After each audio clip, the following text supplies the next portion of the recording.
Assalamualaikum warahmatullahi wabarakatuh. Perkenalkan, nama saya Ariswandi dengan NIM 1901118, mahasiswa dari STT Migas Balikpapan dari kelas Teknik Perminyakan D 2019. Adapun maksud dan tujuan dari pembuatan video ini yaitu sebagai bukti penyetoran tugas besar pada mata kuliah Mekanika Fluida yang diberikan langsung oleh Bapak Dharma Arunglabi sebagai dosen saya pada mata kuliah tersebut. Adapun judul tugas yang saya pilih kali ini yaitu Heat Transfer Enhancement Nanofluid. Baik, mungkin ini saja untuk perkenalannya. Kita langsung saja masuk pada pembahasan kita.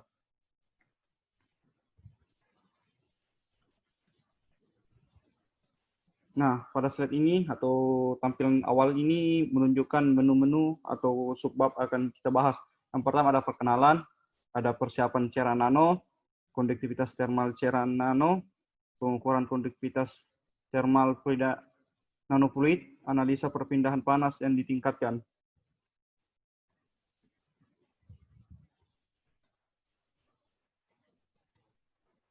Perkenalan.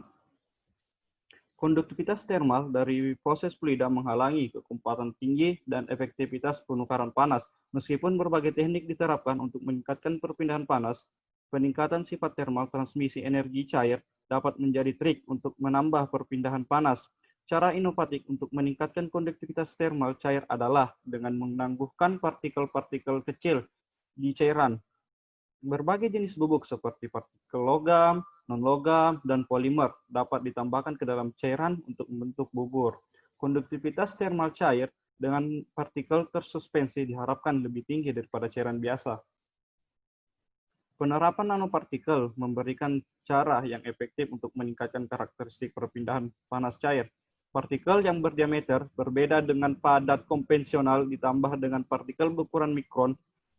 Bubuk nanofase memiliki luas permukaan relatif yang jauh lebih besar dan potensi besar untuk meningkatkan perpindahan panas. Yang kedua ada persiapan cairan nano.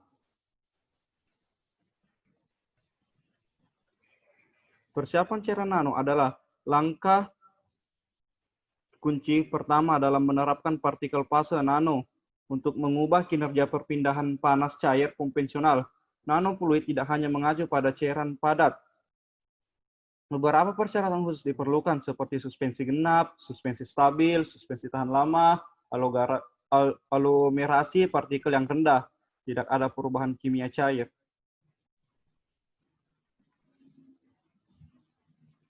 Berikut adalah metode efektif yang digunakan untuk pembuatan suspens. Yang pertama dengan mengubah nilai pH suspensi, yang kedua dengan menggunakan aktivator permukaan dan atau disperan, dan yang ketiga dengan menggunakan getaran ultrasonik. Semua teknik ini bertujuan untuk mengubah sifat permukaan partikel yang tersuspensi, menekan pembentukan kluster partikel untuk mendapatkan suspensi yang stabil. Itu tergantung pada kasus aplikasi. Bagaimana teknik ini digunakan? Ingat ya, dengan teknik ini digunakan. Aktivator yang dispersan yang umum adalah tiol, asam oleat, atau garam larut. Pemilihan aktivator yang sesuai dengan dispersan terutama bergantung pada sifat larut dan partikel. Misalnya, disperan pendukung berair dapat berupa cocok untuk suspensi partikel air. Selanjutnya ada konduktivitas termal nanofluid.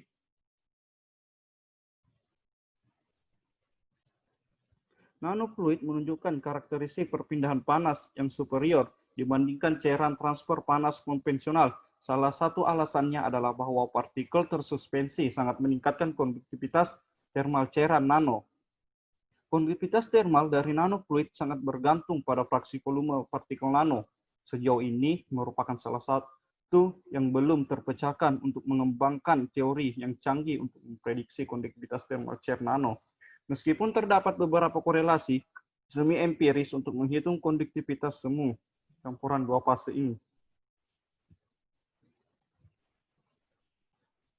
Sebab selanjutnya yaitu konduktivitas termal nanofluid. Konduktivitas termal berdasarkan definisi berikut ini konduktivitas termal efektif untuk campuran dua komponen. Ini rumus untuk konduktivitas termal efektif untuk campuran dua komponen. Hamilton dan Crosser pada tahun 1962 mengusulkan model untuk campuran cairan padat di mana rasio konduktivitas dua fase lebih besar dari 100, yaitu dengan rumusnya ini ya.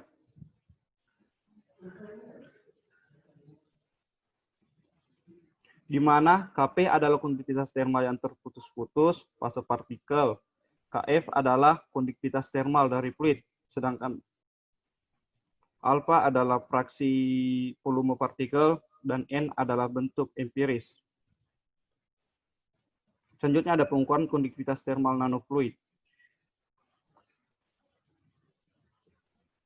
Salah satu alasannya adalah bahwa partikel tersuspensi sangat meningkatkan konduktivitas termal nanofluid. Diketahui bahwa konduktivitas termal dari nanofluid sangat bergantung pada dimensi fraksi volume dan sifat partikel nano. Hampir tidak mungkin untuk secara tepat menentukan konduktivitas termal nanofluida dengan pendekatan teoritis. Untuk menentukan konduktivitas termal nanofluid diperlukan pendekatan eksperimen. Jadi untuk secara teoritis itu susah ya. Selanjutnya itu analisa perpindahan panas yang ditingkatkan. Dibandingkan dengan teknik yang ada untuk meningkatkan perpindahan panas, nanofluid menunjukkan potensi yang lebih tinggi untuk meningkatkan kecepatan perpindahan panas dalam berbagai kasus aplikasi, seperti pada percobaan Choi pada 1995, secara kuantitatif menghasilkan beberapa manfaat potensial dari cairan nano untuk menambahkan perpindahan panas dan mengurangi ukuran, berat, dan biaya peralatan termal, sementara menimbulkan sedikit atau tidak ada penalti dalam penurunan tekanan.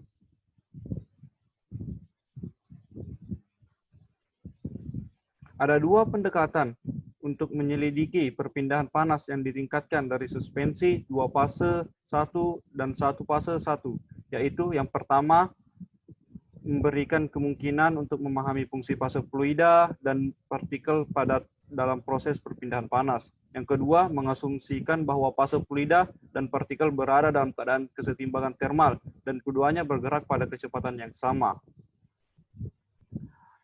Tetapi membutuhkan banyak waktu komputasi dalam kapasitas komputer dengan mengembangkan statistik Lagrangian dan DNS atau simulasi numerik lapangan. Pendekatan ini lebih sederhana dan membutuhkan lebih sedikit waktu komputasi dalam kasus di mana kepentingan utama difokuskan pada proses perpindahan panas. Pendekatan ini mungkin lebih cocok untuk diterapkan. Nah, demikian pemaparan dari saya untuk materi pada hari ini. Lebih kurangnya mohon dimaafkan.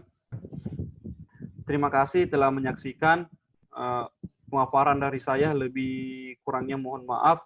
Dan untuk apabila ada yang kurang dipahami, silakan mengajukannya pertanyaan pada kolom chat yang telah disediakan.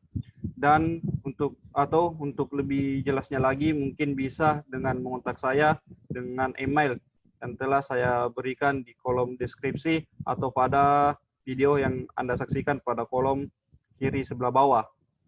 Terima kasih. Wassalamualaikum warahmatullahi wabarakatuh.